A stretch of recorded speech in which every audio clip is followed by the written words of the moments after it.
कोकण विदर्भात जोरदार पावसाचा हवामान विभागाचा अंदाज आहे। हवामान खात्याकडून मोठे अपडेट महाराष्ट्रामध्ये पसरत आहे ती बघा।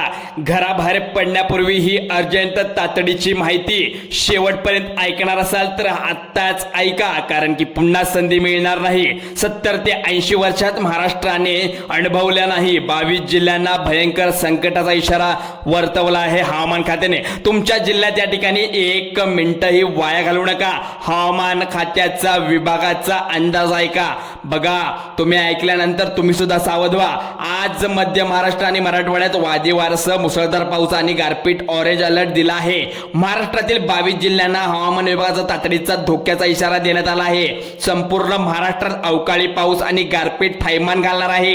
2 मिनिटांपूर्वी महाराष्ट्र तुरळक ठिकाणी भयंकर पाऊस कोसळणार आहे, पण ती विखुरलेल्या स्वरूपात होणार आहे। काही काळ बघा, पुण्यात तुम्ही पाहिला असाल 2 दिवसात इतका भयंकर पाऊस झाला की पाणी सुद्धा निसरत नव्हतं। रस्त्यावर नद्यांनी पूर ओलांडल्यानुसार पाणी दिसत होतं। झाडे पडून कोलमडली होती। लोकांना दुर्दैवी अंतही झाला। हे सगळ्यां आपण निसर्गाचा कोप म्हणू शकतो का? तर असं काही नाही बघा।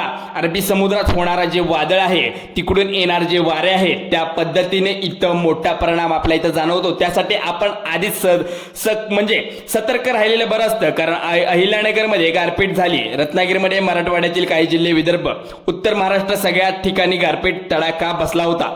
आज संकट खूप जास्त मोठं आहे, कारण आज फक्त गारपीट नाही तर गारपीट सोबत भयंकर चक्रीवादळाचा मोठा सामना करावा लागणार आहे। 22 जिल्ह्यांना मोठा धोका इथं देण्यात आला आहे। ते 22 जिल्ह्यांची यादी, अधिकृत माहिती आपल्या जवळ हवामान खात्याची आली आहे का? आली आपण पाहिलं पुणे अहिल्यानगरमध्ये जेव्हा पाऊस अचानक सुरू झाला तेव्हा लोकांना वाटेल थोडेफार पाऊस होऊन बंद होऊन जाईल, पण पावसाचा 5 मिनिटांपूर्वी जेव्हा गारपीट सुरू झाली लोकांना पोटात गोळा आला।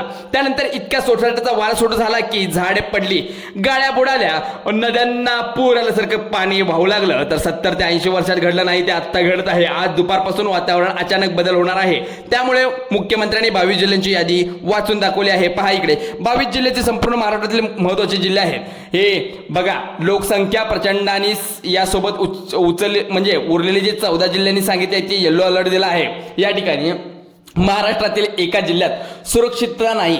सगळ्यात मोठी म्हणजे बातमी सकाळपासून पसरत आहे ती म्हणजे काही जे जिल्हे आहेत तिथं उष्णता खूप जास्त वाढत आहे, त्यामुळे निसर्ग कधी काय होईल सांगता येत नाही। निसर्गाचा नियम वेगळाच आहे, तुम्हाला माहित आहे। 22 जिल्ह्यामध्ये जर तुम्ही राहत असाल तर ताबडतोब सावध व्हा।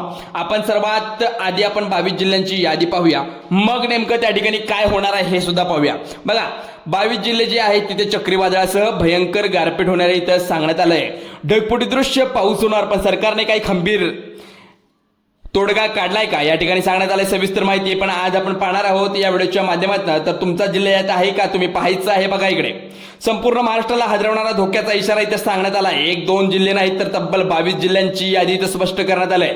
तुरळक गारपीट होणार, पण थोडाफार पाऊस, काही ठिकाणी गारांचा मोठा फटका बसणार आहे। 12 जिल्ह्यामध्ये भयंकर गारपीट चक्रीवादळाचा धोका वर्तवण्यात आला आहे, कारण काय महाराष्ट्राच्या दक्षिणेकडून ढगाची एक प्रचंड फौज निघाली आहे। ढग साधारण नाही तर उंची अनेक किलोमीटरची इतकी आहे, त्यांचे वजन नेहमीच्या ढगापेक्षा 10 पटीने जास्त। आणि काल ते ढग फक्त पुणे इथं नाही, अहिल्यानगर पडलेत, काही भागात मध्य महाराष्ट्रामध्ये पडलेत, पश्चिम महाराष्ट्रात पडले। गारांचा पाऊस कर्नाटकात थर साचलाय की काश्मीर झाल्यासारखं वाटत आहे, काश्मीरमध्ये आल्यासारखं वाटत आहे। इथं आपण पुण्यामध्ये सुद्धा पाहिलं असेल तर बर्फाची लादी पसरल्यासारखं इथं गारपीट झाली आहे। आता बघा दक्षिणेकडून आणखी मोठ्या प्रमाणात ढग येऊन त्यात मिसळले आहेत। आता संपूर्ण 22 जिल्ह्यावर राक्षसी वेगाने कोसळणारा असा पाऊस सॅटेलाइट इमेजद्वारे माहिती हवामान विभागाने दिली आहे। सर्वात आधी भारताचा हवामान विभागाने अंदाज व्यक्त केला, त्यानंतर पुण्यात हवामान वेधशाळेची इशारा दिला, मग संपूर्ण महाराष्ट्राच्या मंत्रिमंडळात तातडीने बैठक जाहीर करून 22 जिल्ह्यांची यादी इथं स्पष्ट करण्यात आली। बघा 2-4 ठिकाणी गारपीट तर काही ठिकाणी मुसळधार पावसाचा इथं इशारा देण्यात आलाय। कोणताही तालुका आहे, कोणता जिल्हा आहे तुम्ही स्पष्ट पाहायचा। 48 तासामध्ये मोठा पाऊस पडण्याची या ठिकाणी इशारा दिला आहे। बघा इथं सांगण्यात आले जिल्ह्यांची यादी, तर जिल्ह्यांची यादी पाहतोय नीट लक्ष देऊन पाहायचा व्हिडिओ शेवटपर्यंत पाहिलात तर तुम्हाला समजणार आहे। आपल्या चॅनलला आता सबस्क्राईब करून ठेवा। पहिला जिल्हा जो सांगण्यात आलाय व्यक्त करण्यात आलाय तो हवामान खात्याकडून पुणे जिल्हा। बघा पुणे जिल्ह्याला पुन्हा एकदा रेड अलर्ट दिला आहे। पुणे जिल्ह्यात जे व्हिडिओ आपले पाहत असतील त्यांना मी सांगतो बघा, पुणे, नाशिक, अहिल्यानगर, जळगाव, धुळे, नंदुरबार, सातारा, सांगली, कोल्हापूर, सोलापूर, छत्रपती संभाजीनगर, जालना, बीड, धाराशिव, लातूर, परभणी, नागपूर, बुलढाणा, अकोला, रत्नागिरी, सिंधुदुर्ग, रायगड जिल्हा या ठिकाणी केवळ पाऊस नाही तर ताशी 50 ते 70 किलोमीटर वेगाने वादळी वारे वाहण्याची शक्यता आहे. मी काय म्हटलं ऐकलं का? 50 ते 70 किलोमीटर वेगाने वारे वाहण्याची शक्यता आहे. आता श्वास रोखून धरा. तर हवामान विभागाने सॅटेलाइट इमेजवरून दिलेली माहितीनुसार महाराष्ट्र दक्षिणेकडून ढगाची मोठी फौज निघाली असून हे ढग राक्षसी वेगाने 22 जिल्ह्यांवर कोसळणार असल्याची बातमी कळत आहे. पण पुण्याच्या हवामान वेधशाळेने या ठिकाणी बातमी पसरली. पण शेतकऱ्याचं पिकाचं इथं मोठं नुकसान होतं ते कोण बघणार? तर या ठिकाणी द्राक्ष, आंबा, कांदा पिकाचे प्रचंड नुकसान होऊ शकते. काही ठिकाणी तर ढगपुत्र दृश्य पाहू शकता. तर काही ठिकाणी पाणी साचणार आहे. जनजीवन विस्कळीत होण्याची शक्यता आहे. तुमची जर जनावरं नदीकाठी असतील तर स्थलांतर आत्ताच करून ठेवा. बघा, अशा भयंकर नैसर्गिक संकटाच्या काळात नागरिकांनी विशेष खबरदारी केली पाहिजे, कारण अत्यंत गरजेचं आहे. सर्वात मोठे म्हणजे विजाचा कडकडाट असतो. विनाकारण घराबाहेर पडू नका. चुकीचे काही झालं तर तुमच्या अंगावर वीज कोसळू शकते. झाडाखाली थांबू नका. झाडावर वीज पडल्याचा धोका असल्यास तर तुम्हालाही लागू शकतो. एका चुकीमुळे अनेक आपला जीव गमावतात. घरातील टीव्ही, फ्रीज असतील, इलेक्ट्रॉनिक वस्तू असतील, उपकेंद्र बंद ठेवून ठेवा कारण व्होल्टेजमधील बदलामुळे नुकसान होऊ शकते. शेतकऱ्यांनी शेतीमाल तातडीने सुरक्षित ठिकाणी हलवा. जनावरांचा मोकळा करा गोठा. बांधत असाल तर आत्ताच तुम्ही दुसरीकडे बांधा. वादळी वाऱ्यामुळे घरावरती पत्रे असतील, काही इमारती असतील, नुकसान होऊ शकतं. त्यामुळे तुम्ही सतर्क राहा. सतर्कतेचा इशारा तुम्हाला दिलेला आहे आत्ताच. वेळेचे गांभीर्य ओळखून प्रशासनाची सूचना पालन करा.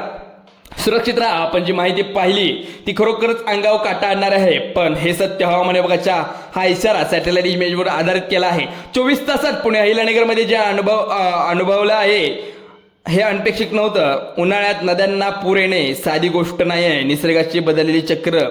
त्यामुळे माहिती हलक्यात घेऊ नका. पाऊस पडल्यावर बघूया विचार सोडा, कारण जेव्हा गारपीट सुरू होते तेव्हा तुमची तारांबळ उडते. म्हणून या ठिकाणी हा व्हिडिओ बनवला आहे. बघा, विशेषतः माझ्या शेतकरी बांधवांना मनापासून विनंती करतो, द्राक्ष, आंबा, कांदा उत्पादक क्षेत्राने यंदा आधीच खूप नुकसान आपले झाले आहे. जर तुमच्या भागात ढगात वातावरण निर्माण झालं असेल तर शक्यतो तितकं तुम्ही तुमच्या शेतातील काम आवरा. पाऊस किती जड असतो हे तुम्हाला सुद्धा माहीत आहे. पाऊस किती नुकसान करतो हे तुम्हाला सुद्धा माहीत आहे. पण वर्षभराची मेहनत एका तासात धुळून जाईल.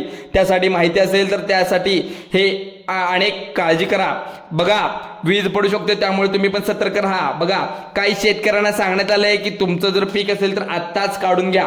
आणि जर तुम्हाला शंका वाटली तर आपल्या चॅनलला व्हिडिओ खाली कमेंट करा की बाबा इथे पाऊस झाला, इथे पाऊस झालेला नाही. वाऱ्याचे किंवा वाऱ्याचाने ढगांचा वेग खूप मोठ्या प्रमाणात आहे. कुठेही पाऊस पडू शकतो. तुरळक ठिकाणी असं पडू शकतो असं काही नाही. तर भयंकर मोठा पाऊस येणार आहे. हा निसर्गाचा वेग कोणाला नसतो. त्यामुळे घरात बसा आणि बाहेर कुठे पडू नका. जास्तीत जास्त काम असेल तर बाहेर पडा. कामावर जात असाल तर जा, नाहीतर जाऊ नका. तर सुट्टी असल्यामुळे तुम्हाला वाटत असेल तर उद्या पाऊस येईल का? आजपासूनच पावसाची सुरुवात मोठ्या प्रमाणात होणार आहे. त्यामुळे आत्ता शेतकरी मित्रांनो, मैत्रिणींनो, तर तुम्ही हा व्हिडिओ पाहत असाल तर आपल्या आत्ता चॅनलला, मराठी हेल्पलाईन चॅनल आत्ता सबस्क्राईब करून ठेवा. बेल आयकॉनला प्रेस करा आणि ते घंटीचं बटन दाबून ऑल नोटिफिकेशनला ऑन करा. तुमच्यापर्यंत हा व्हिडिओ पोहोचत असेल तर तुमच्या शेजारी आजूबाजूला सर्वकडे शेअर करा. चला तर जय हिंद, जय महाराष्ट्र.